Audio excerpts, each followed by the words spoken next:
Again, if you leave, where will I ever find your love again? Well, Karen, you could always find my love in the shadows. Sorry for the interruption, folks, but I got a new interview coming at you from the French grid. So stay tuned, sit back, and enjoy.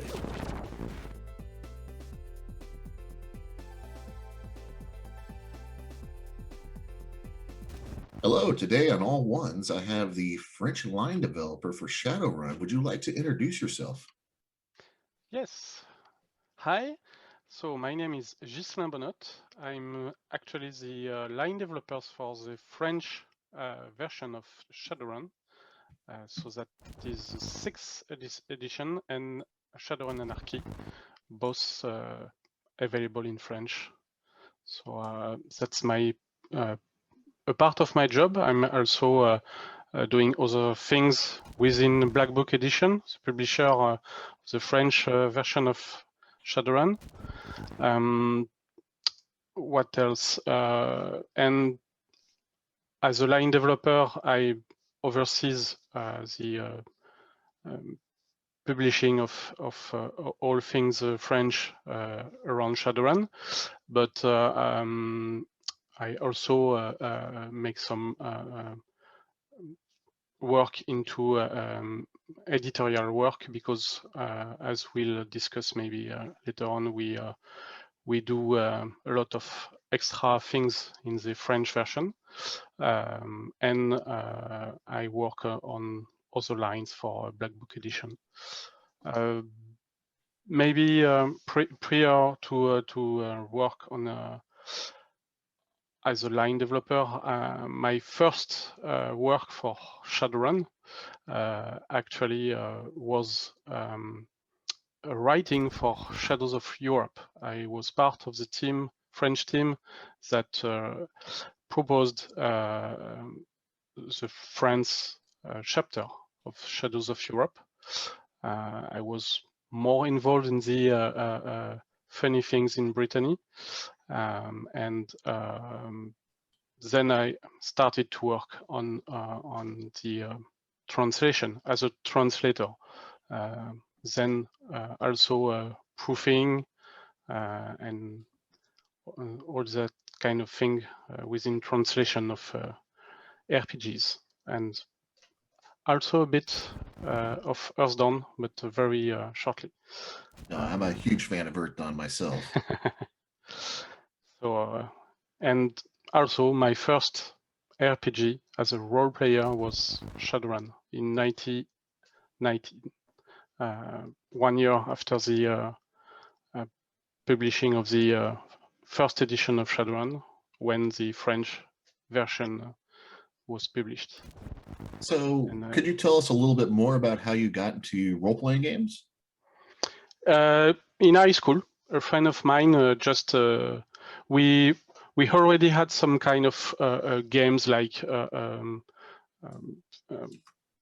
HeroQuest and this kind of thing. But one day, a friend of mine just said, "Okay, I have a new game this weekend to my place. Get ready." And I played a shaman. Oh wow! What kind of shaman did you play? The pre-generated character in the rule Okay. book of first edition, and we played the scenario of the GM screen. Okay. Yeah, and I most burned myself with a fireball, I think, something like that. I tend to always burn myself out on Drain when I play magic users. Yeah. So I was going to ask you how you got into Shadowrun, but apparently you've already told us about that. You want to go into any more detail on that? Well, after this game, I think I couldn't play for months, but Oh no. next holidays, in the summer holidays, I just started a group, and we played several hours a day for almost 1 month. So I bought everything that was available at that moment in French. Then I started buy some English books because things was not fast enough in French. So I started with Seattle Sourcebook, Corporate Shadow Files, and so I improved my English at, at this moment. So could you tell us about how you got into game development and working on games?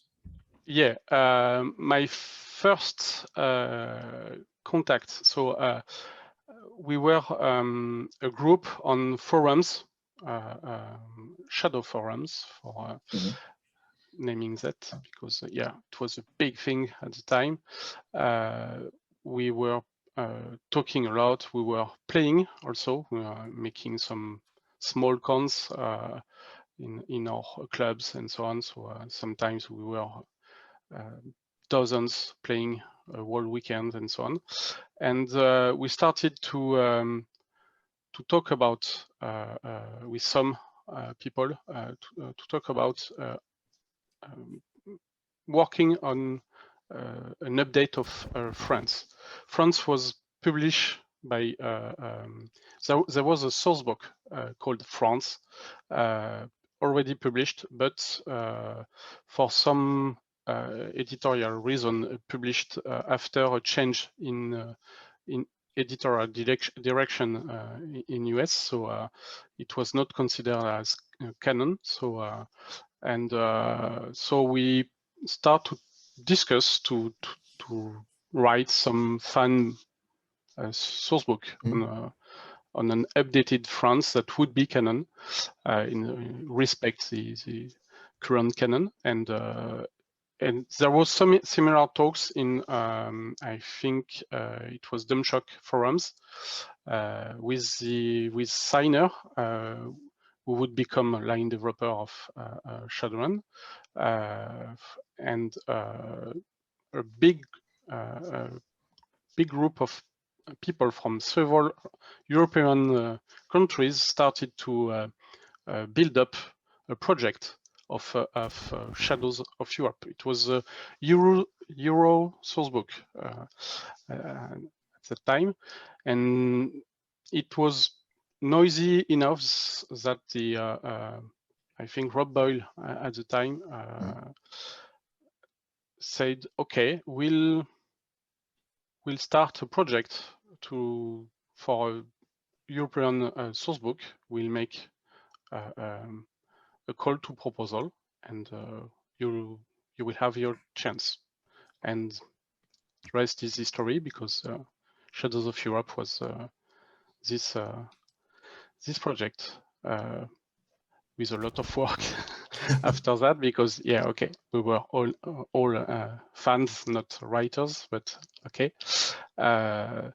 Then that was something like 2004 and starting, and I think it was published in 2004, and at the same time, in parallel, I had my first contact with the publisher at that time of the French version, Édition Descartes, and I just help with Shadows of North America, because I already made contact and proposed my service, but I was, let's say, on standby, and then they had some emergency on another line, and so their, let's say, on-duty translator had to switch, and said, "Okay, there is this guy that sent something that seemed okay, so we could try him,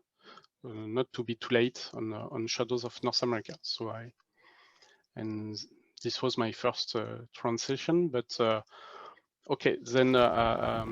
Édition Descartes just closed some years after. I made, I think, one or two translation after that, Matrix, maybe, and that's it. Then also, I was still a fan of Shadowrun, and it was not possible that there was no French version of Shadowrun. So with some friends, we started to discuss doing our own stuff and contact the US publisher. But then we heard that there was a real publisher in France that started to have such discussions. So we contact them, and we this offered would be Black Book Book edition. Yeah, and that's this way we started to work with them until Chadron 4th edition in 2006 in French. And I continued to work on this line. And one of my friends, that is now my colleague, Anthony Bruno, was a line developer of the French part. And then he had to go to other professional projects, and I replaced him. That is 10 years ago. Oh, wow. Yeah. And I did that, yeah, for some years, and until beginning of last year, I started to take over other functions within Black Book Edition, and as a project coordinator and things are around licenses, and so now Shadowrun is one of my jobs. And okay, so I fortunately have some colleagues and team that on which I can rely. So have you worked on any other FOSSA IPs like BattleTech or any Earth Dawn? You said you did some work with Earth Dawn? Yeah, briefly Force Down, because Black Book Edition published the Red Brick. Yeah, Yes, it was yes, Red Brick. it was under Red Brick for a little while. Yeah, Black Book published the compendium and the campaign, and I was called for help on the proofing, and yeah, that's mainly it. Okay. Have you had much time playing the game? On Earthdawn, I was a player for some games, not much, because of lack of game master. I had the same issue. I'm actually playing in my very first Earth Dawn campaign, despite having books for over 20 years. So what other games outside of FOSSA IPs have you worked on? I worked on the Pinnacle licenses of Savage World, Deadlands. Oh, wow. And now I'm working on several other, but on translation and proofing, mainly Savage Worlds IPs. Yeah, mainly that. Tell us about hold on, I need to figure out how to read. Tell us about your Shadowrun fan page that you have. Yeah. You found it. It was a very old one. Yeah, I think it was for 3rd edition, something like that. I don't even know how is it still online, because the internet provider does not exist anymore. Well, it is still there. I found it just last night. So what was your motivation in making that as a fan? It's probably one of the more early fan pages I've actually seen out there. It was very old, yeah. Wrote by hand, the code and so on. Okay. What is your favorite thing about working on Shadowrun? At first, it's an amazing setting. I think it's among the richest, deepest settings for an RPG that I know, and it's always in motion. It's more than 30 years, so and it's still evolving, it's still moving. It always has new things, something new happens every year, and yeah, it's I can't think of another game in which I find this, or at least at this point, so much. Then I'm an old guy now, and so I'm used to the old systems, mechanics, and so on. But I also like that the way that each edition Shadowrun tries to also move forward in his mechanics, and that's cool too. It's not always perfect, but what is? Oh, so yeah. but it's always in motion, it's always evolving, and I think that's the reason it's still there. If you don't evolve, if you still stay still, you just fade away. And for the French part, what I like is that we with Black Book Edition and thanks to also our friends at Catalyst, we have the leeway to make things for the French audience. We can adapt things. We can make some adjustments. We can add things, and it makes the game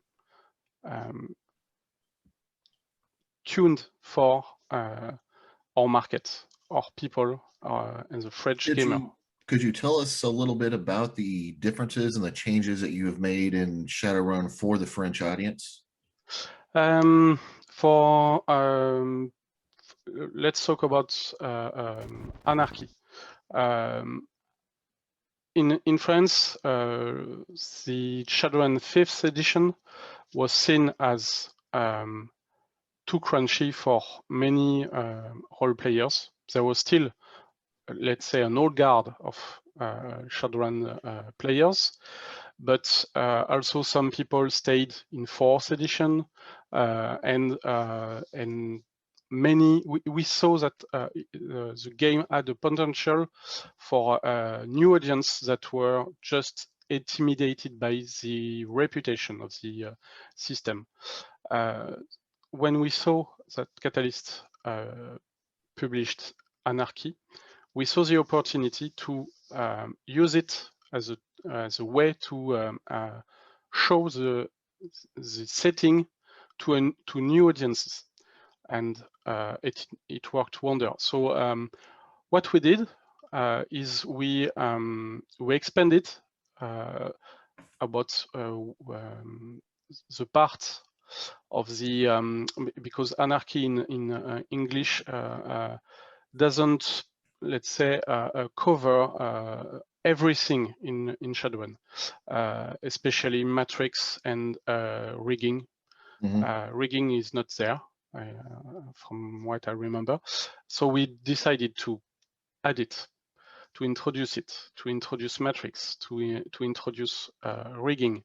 And in a second step, we decided to adapt it for a classic game, not only narrative game. So we just expanded so that people that didn't want narrativism and just wanted some classic but with less crunch to play it, and people liked it, and it's a great success actually. So it's cool, and it's an amazing work from a colleague, Mathieu Thivin, that made a great work on this book to tune it for our audience and the audience that we wanted to reach. And so now we have a 6th edition that is something new because there is some new mechanism that is not something that we are used to in the Chadron editions with the edge economy and so on. And we on this edition, so we decided also to take the time and opportunity to make a lot of errata, and also to tune it also a bit for our French public, and moreover, we decided to that anarchy would be would get some conversion or free PDF of conversion of things from 6th edition, so that people of both audiences will not be separated. So an anarchy player can use Streetpedia out of the box, because it's an amazing book about the setting only. And then we make free conversion for Cutting Black and 30 Nights, so that anarchy people can just use this in their parties and their tables. Also, we made some French only content, at least French only for now. That was actually going to be my next question. Is I'm So dying to know what you guys are doing in the French only releases. Most of us English speakers who don't speak French are like, they're doing something cool over there, and we don't know what it is. Yeah. First thing we did in the, let's say, anarchist and 6th edition period, we did Neo Revolution. It's a campaign in Paris and also in Brittany, and mainly in Paris, but and it's stateless. There is no NPC list with stats and so on. Nothing, just the campaign, and it's it's a plot around some changes in France, and it's difficult to give details without spoiling, but the events in this campaign are canon because they were added in Streetpedia, if I remember, and they are mentioned in other books that I couldn't give the reference right now. I think it would be I would tell. Oh, that's all right. There's a lot you have to remember. I don't think we're going to hold you to remembering everything. So and that was the first thing. So it was written by Romain Pelis, who is now part of the freelancers that work also with Catalyst, and that helps. And he also happened to live in Germany, so he discussed some regular discussion with people with the German version of Shadowrun. I'm still trying to get in contact with those guys. So yeah, I emailed the German line developer. I haven't heard back yet, but sorry, I interrupted you. And so that was the first big thing, and it was a bestseller. So say, okay, I think we on to something here. And then for 6th edition, we decided to sell the GM screen with one Shadowrun which happens not to be a real Shadowrun, but an adventure in which the player characters are actually just corporate slaves that will that will learn the hard way how are the corporate plots and how they will end up in the shadows, and it's so it's published with pre-generated characters that are corporate employees, and that they then after this adventure, they hopefully they are Shadowrunners, and they can start the rest of the line. And we also added extra scenarios to Free Seattle with French runs, typical Shadowruns that are not necessarily in Seattle or in Paris. That can be they are written more to be, let's say, by default in a sprawl like Seattle, but with some guidelines to play it in wherever France. you want to. And yeah, but specifically to play it in France. But yeah, it can be used for any place. And yeah, we had it also an extra Shadowrun to be played as some introduction to 30 Nights, especially for runners that would be not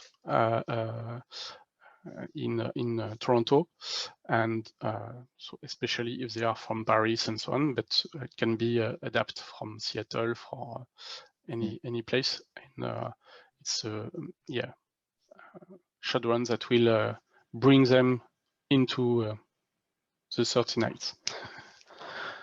And we think about doing similar things for each book of the 6th edition line. Are there any plans to translate the French works that we were just talking about into English? There are no formal plans that I know of, but who knows? And we are open to it. I'm hoping that you guys get that going. Jason, could you tell us a bit about your development process when you're working on games, and specifically Shadowrun? What is your team like? How do you guys actually work, and how do you go about doing the creative process? Yeah, we have 1 or 2 authors that are just full of ideas, and most of them are just great ideas. So this helps. Then we just have to sort out and plan, because we just can't, let's say, we just fast enough for their ideas. So we just have to, channel this into a real publishing project. So we discuss. We have a lot of formal, informal discussions. Then we make some brief to let's say just have things written down in bullet list or something like that. A beginning of a plan. Then we just do all the user things in publishing. We try to have some kind of planning, and yeah, we discuss how many words, which size, when, how, why, this kind of things. So yeah, it's I don't think we are doing unusual things.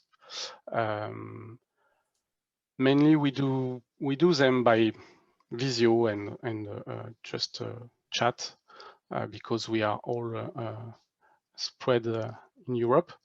Yeah, so that's let's say the editorial part of our original content.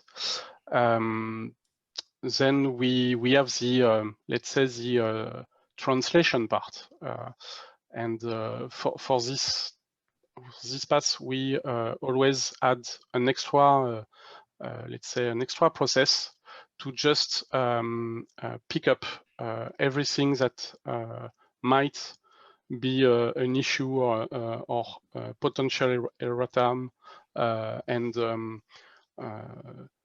we have the, let's say we are lucky that we are not JSON.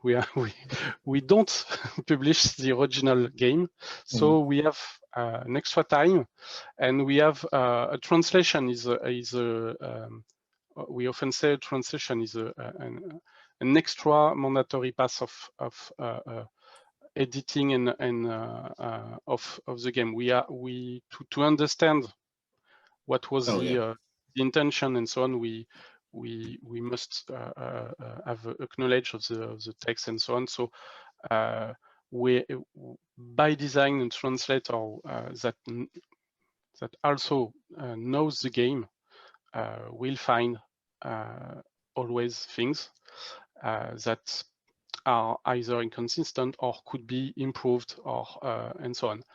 And as we also are in the translation and not in the original publishing part, we have the time to do this and to fix things if we think things could be fixed, or also to adapt things to let's say the French market, so that it will work better in our market. So so are there any major changes on storyline that you have released to the French crowd that has been changed from the English speaking or English books? No. No. Okay. We stick to the setting and then to the canon. We don't do non-canon things. We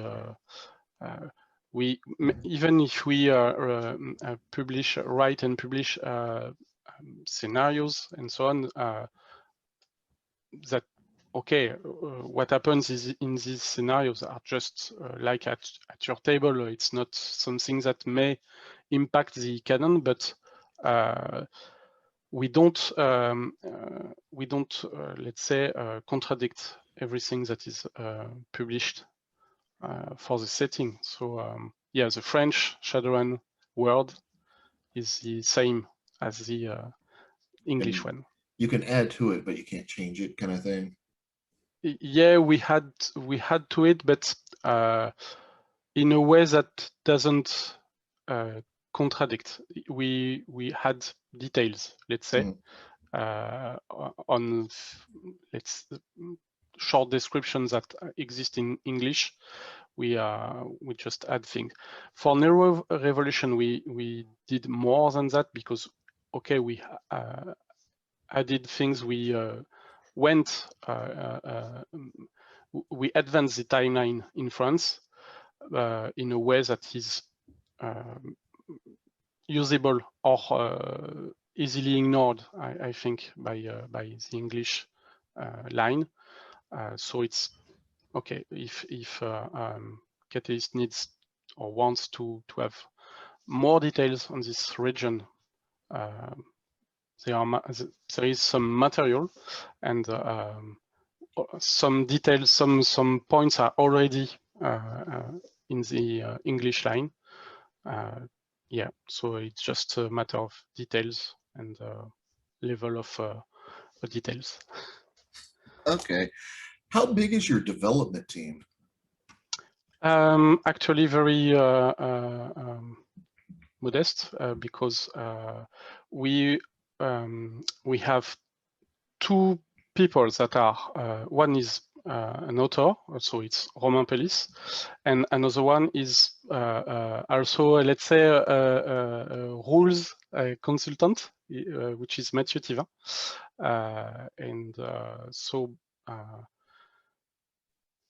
and it's mainly it. So aside, we have translators, editors, proofers. So I have one colleague who oversees everything, every translation in Black Book Edition, and we manage some freelancers and so on. So the books are correctly translated and according to plan. How much do you work with the Catalyst Game Labs in the U.S. and Pegasus? I believe it's Pegasus still in Germany. It's mainly we exchange message when we have questions and so on. We have Mathieu and Romain are more in contact, direct contact with the freelancers on both sides for the let's say day-to-day discussion on rules, plans, and so on. Then we discuss with Matt and Jason about files, about plans, and what's next, and so on. That's mainly it. So there's not a great design plan that you guys are writing out all together to no, this? We are quite each team is quite independent, and we are quite busy on both sides. So what's been the most challenging thing that you have faced while working on Shadowrun?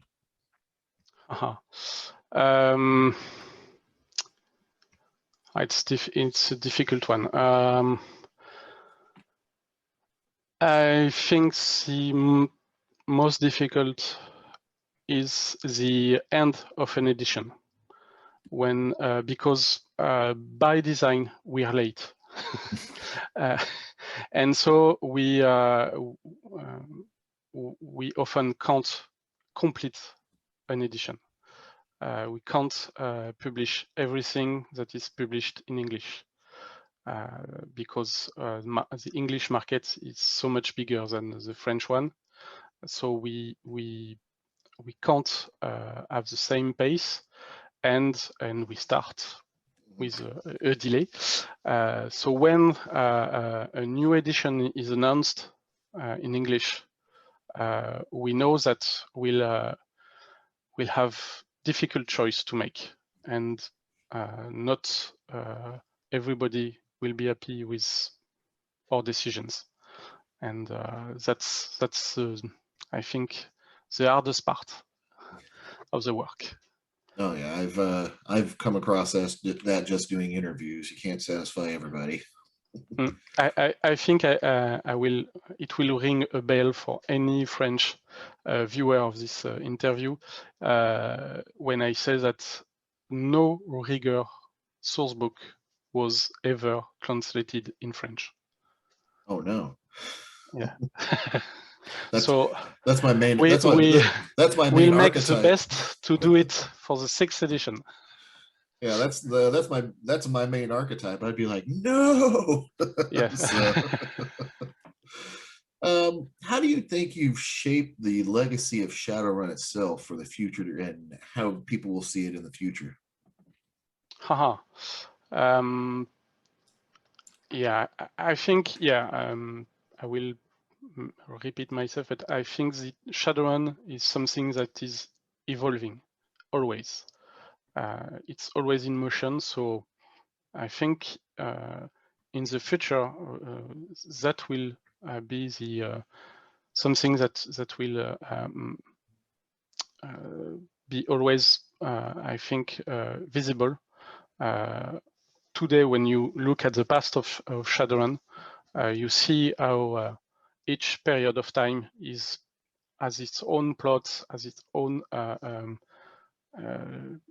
memories of events, and yeah, it's for the best and the worst. It's like in real life, you have big events that will be forever in your mind, and Shadowrun does that, but for your role-playing experience. It's one of my favorite things about Shadowrun. How have you as a line developer helped shape that timeline? And is it something that you have gone through and thought about beforehand with the different companies that help guide this timeline? Is it a planned thing? Is it a planned thing, or you guys just shooting from the hip? As a fan, I would love to, but no, it's a Catalyst thing. Okay. Yeah, we can just, like with No Revolution, bring our small pieces, but it's mainly the authors that have this this power with their ideas, and if they are good enough and fit in the great scheme of things for Shadowrun, it will add up to the canon. And yeah, but yeah, it's Catalyst is the owner of the this canon. So today it's I had always, that's Jason. actually something that brings up a whole other question, is I thought you guys had the rights to the French license from I believe it's Tops, but I guess you're releasing it from Catalyst. Yeah, it's from Catalyst as far as I know. Yes. Okay. And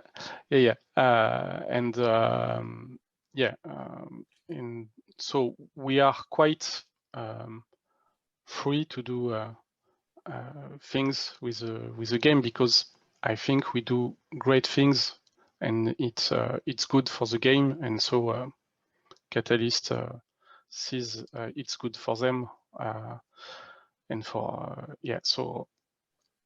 But of course, if we which we don't we have an extra care of what we are doing, and that's also why the canon is a canon.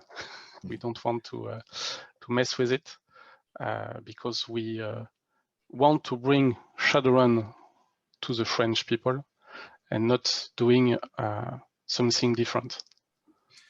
So as a game developer, what have you contributed most to Shadowrun? I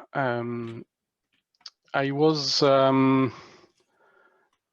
it's more about channeling ideas, and it's about how we will add up what extras we want for the game, in which books do we want extras, has it some added value, enough added value, and so on. And so it's my role is more about channeling ideas and talents, so that we make great products, and at a good level of added value. And yes, that's something we started quite some years ago, and it always was a good thing for the line in French. What is your favorite Shadowrun product you have worked on? Okay, tough one. I think one of the greatest products for Shadowrun 4th edition, we worked on Ghost Cartel, and it was my contribution was very small, but it was a great product with roaming everywhere in the world and so on. On more recent thing and for a more, let's say, important contribution as a line developer, I think it was in the fifth edition, I made an initiation box for fifth edition that was, let's say, a mashup of the alphaware and the initiation kit from fifth edition. So it was really an hybrid product. Fun to work on. Yeah, it was fun. It was difficult, but yeah, it was very good experience. What is your favorite Shadowrun product overall? I'm very bad at choosing a top one. You can choose more than one if you need to. Let's say that the period of Shadowrun in which I had the greatest game experience as a game master and with long-time players was the archaeology plot. Oh yeah. So I was involved in a campaign that in which I just pushed some of my players, one of my players, in a personal quest of getting back his family inside the archaeology. And then every runners around with which he worked in the past helped him, sometime for free, sometime for, let's say, a reduced fees, and some runners didn't make it, and yeah, it was a very both harsh campaign and an epic one, and yeah, the final was gliding on the from the top of the archaeology on the nice exterior, and with all the drones and so on behind them. So it was yeah, just that's one of my favorite campaign modules out there. I'm waiting to run my own players through that eventually. What metatype and archetype would you be if you were in the Shadowrun universe? Maybe an hacker. I would love to be an awakened technomancer, maybe a mage or a shaman or a technomancer also. Would love, but yeah, probably I would more be a decker. Okay, yeah, the deckers are always fun. What about metatype? Yeah, I think human is okay. It's fun because yeah, when we saw so much variety of in every setting when there are a lot of different kind of metatypes or equivalent. Yeah. It's fun to try every one of them, and then at some time you come back to human because it becomes quite exotic. So maybe I will make some light because this screen is quite dark. Go ahead. I can edit it out later. I can edit this out too. Have you heard of Ares, the god of war? You know, a predator, mundane or awakened? Have you ever wondered what would happen if you combine the two? Well, we did. And with highly strategic research and blasting, we resulted in the Ares Predator. Chaos can be controlled with Ares. Is there anything we haven't talked about that you would like to talk about? I think that just say that it's just the beginning for the French 6th edition line, because we are about to release Cutting Black A39, and we want to keep the pace, and we have things, and I think quite good things, and maybe I won't give details, but we have things for both 6th edition and Anarchy. So, oh, sorry. No, so done. one of my favorite things about Shadowrun is its 80s, 90s retro futurism, kind of like what the past thought the future was going to look like. Do you have any plans of keeping that kind of imagery alive within the French books? Yes, in our limited possibilities. Yeah, we try to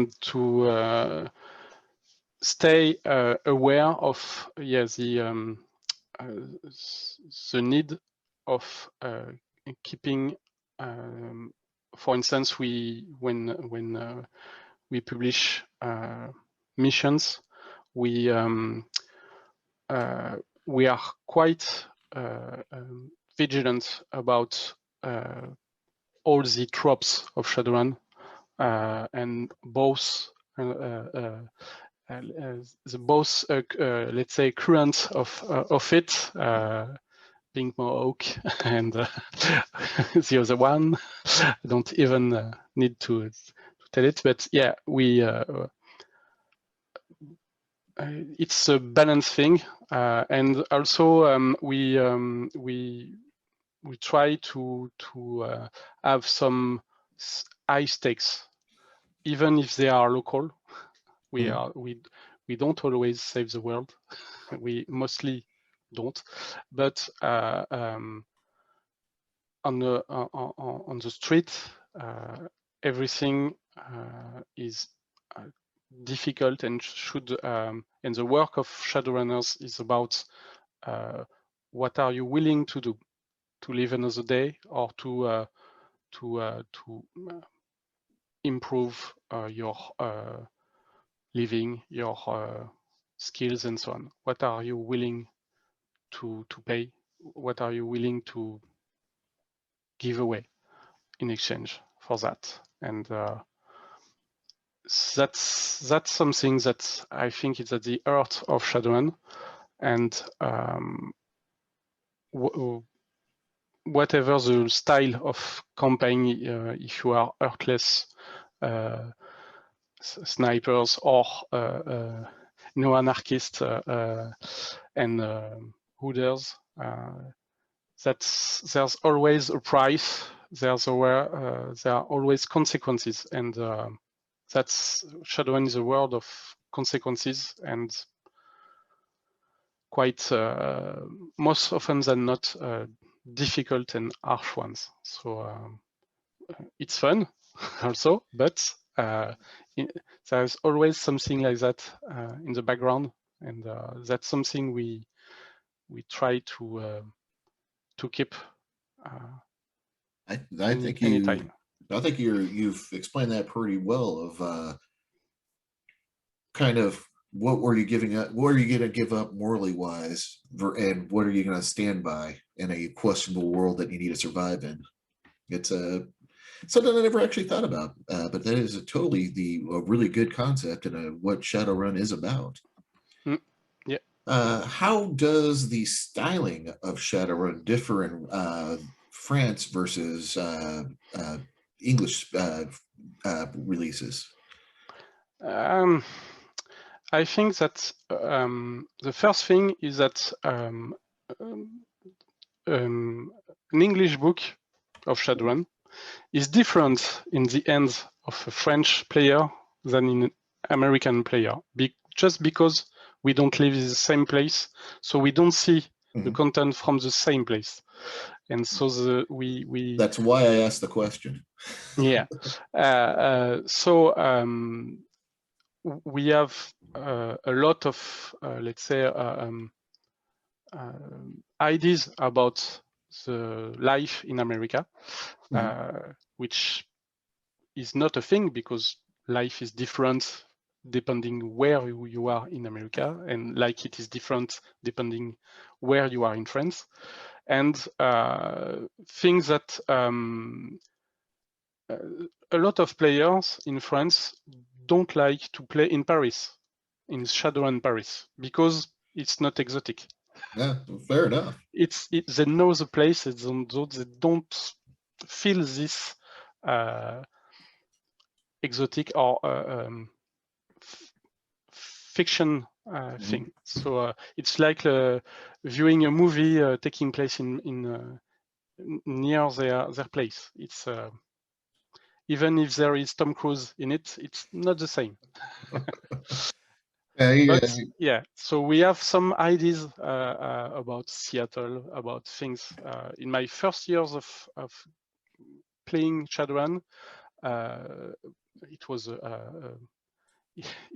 in the 90s, beginning of the 90s, so internet was not a thing, Google Map was not a thing. So my knowledge of Seattle was the Seattle source book and the rule book of Shadowrun. And my conception of Seattle was big skyscrapers, concrete, and barrens outside, and that's it. And it's quite far from reality. And so now Pure Wallop's about the same, but it exists, but it's not only that; it's also different and so on. And yeah, it's also the let's say the Blade Runner effect that we project the Los Angeles of Blade Runner on any Shadowrun and cyberpunk place, like gloomy night and only skyscrapers, concrete, no trees, no green. But Seattle is still the Emerald City. And yeah, but yeah, that's the way things can be different for a French gamer when using this English, this American material. We see it differently. Even now with Google Maps and traveling and so on, it's we have a romanticized image of what it is. Yeah, yes, and so when we play in a fictional France, we play differently because we don't. Yeah, as you said, we don't romanticize this the same way we would do for a US city and so on. So okay, and it depends because if you we still put some stereotypes here and there because it helps, but sometimes it can be fun that way. Yeah, and it helps to have a quick picture of things and so on. And it's not about the Pulp Fiction version of Seattle, not the real Seattle. Yeah. Okay. So would you like to start on any fan questions or anything else before we go on? No, we can just go. So I'm sorry if I mess up anybody's name. I'm just going to say Ben because I have no idea how to pronounce this last one. But I'd like to know, what would you say is probably the most unexpected source of inspiration you've had while writing? I didn't write a lot for Shadowrun, so I have not a lot of example to choose from. But I would say that when we brainstorm about when I was in the group for Euro sourcebook fan group, and we were working on the proposal for France. We brainstormed about Brittany, and we wanted something that was maybe in the stereotype of Brittany, which was about druids and so on, but we want something original, not another Tina Nug. And I at this time I thought about I don't know if you know Jim. I think it's Jim Henson, Fraggle Rock. Oh yeah, I grew up watching that. And I said, okay, so we have some fairies in Broceliande, and okay, everything magical is something fearsome or beautiful in Shadowrun. It's both, both or one or the other. And if for one, all the magical thing around the mist and so on about Brittany was not about something a cunning of fairies or druids and so on. Just if it was something like from fairies like Fraggle Rock, no plans, just a botch. They try something. These petty humans. No. We just want some ritual to protect us, and we just botch it. And now we tell druids to help us, and so on. And no interest in consequence, no understanding of outside world, and just their own world. Just it's in Broceliande, not in a house. But, and yeah, that would be my weirdest inspiration for Shadowrun. So, in past Shadowrun, especially during the Foss era, they hinted at the coming horrors, like the ones from Earth Dawn. Are there any plans to put those within your French adventures or stories? There's no plans for that because of IP issues. Because as you know, you can't. License is different now and so on. So we don't have in French the license for Earthdawn, so we can't do more than what Catalyst would do. Well, I think the horrors were actually first in Shadowrun, then they added them as the main story plot to Earth Dawn. So I'm pretty sure that's a big gray area between all the companies. Yeah. And the non-canon France sourcebook from Edition Descartes was more about the crossover and so on. Oh wow! And it was in a direction that Faza just took the other one at this time. And could you tell us a little bit about that? So Brittany was very not somewhere you could live, because there was a wall and everything was under the mist and you didn't know what was under it, but we could suppose that it was horror linked. Oh wow! And there was some Fontainebleau guy that was linked to dark and horrors and so on. So it was quite high level of crossover and spoilers and.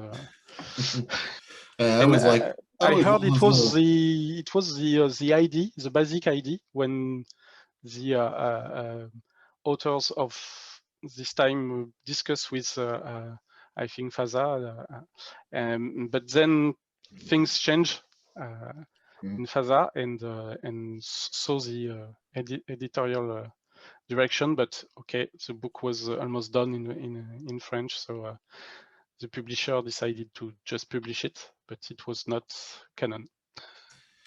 Okay, so Alex, and I'm not going to be able to pronounce his last name, wants to know which Ares Predator model is your favorite? Which? Ares Predator model is your favorite? I believe there's 6 Ares Predator models now, one for each edition. They all have a slightly different stat line. And look. Sorry, sound just cut. Oh, I'm sorry. The Ares Predator. There's 6 different models of the Ares Predator. Which one is your favorite? I'm not very good at this. Yeah, I wouldn't. No, I wouldn't have some. Yeah, no, I don't have really a favorite. A favorite. I'm partial to the Ares Predator 1. If anybody wants to know. Stefan wants to know, what is the chain? I have no idea. The chain. Hey man, are you hungry?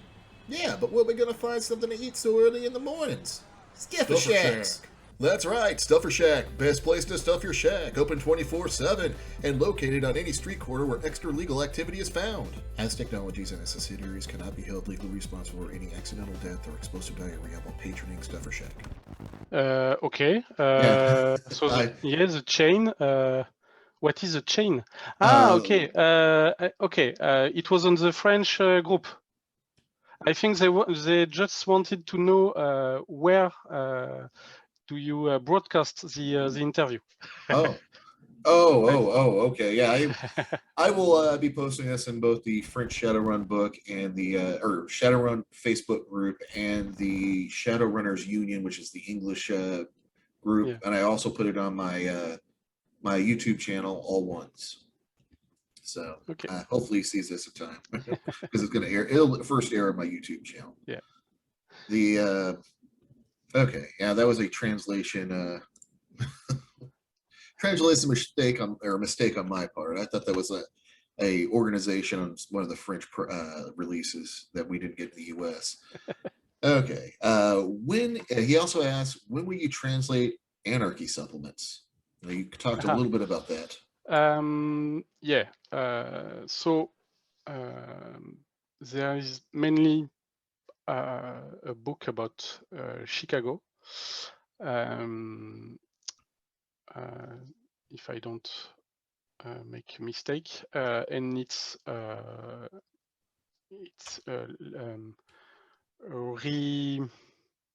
republishing, a modified republishing of I think a mission campaign in Chicago.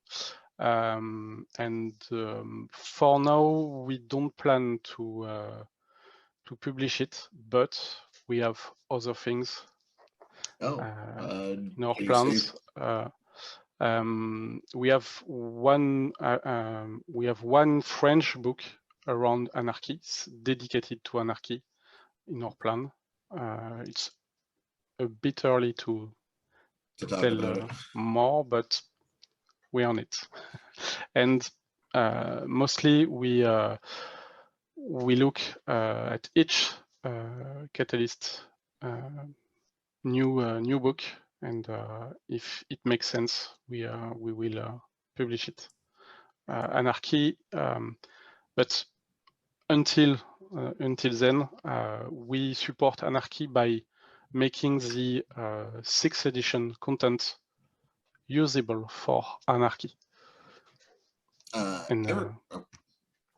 Eric B asks, does Black Book Editions intend to translate Shadowrun Crossfire books?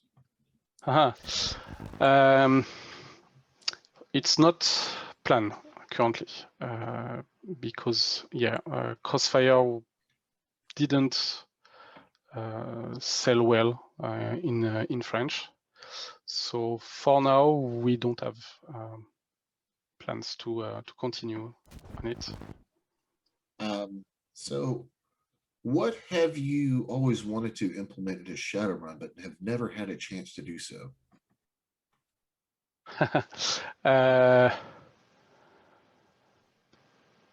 I think it would be